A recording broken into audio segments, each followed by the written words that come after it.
با پای پرورمم درد سر حرمم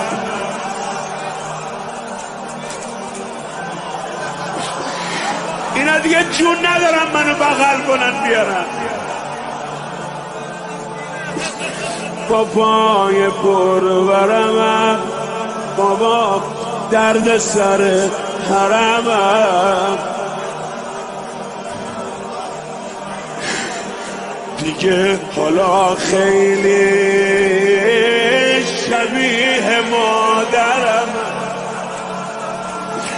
من را ببخش اگر که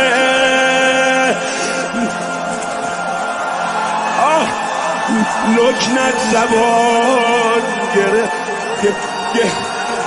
گرفته آخر شکست دستی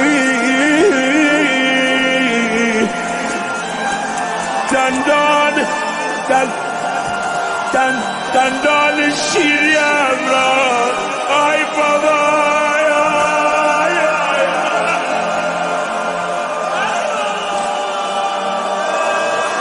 زن غسان اومد بدن شریفشو غسل بده عقب کشید خودشو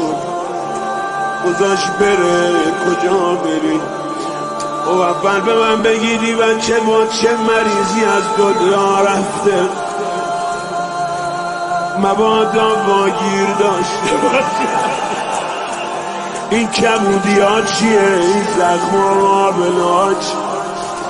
همه گفتن از بس این بچه رو زدن ای بابا حکایتی شده موید ای بابا داستان داره ای بابا ببین شکست پهلویم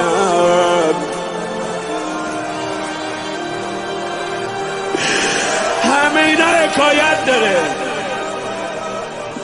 اما یه جان خیلی سخت بود بابا جان بیابون بود و من سرگردون با اون نامرده نامسلمون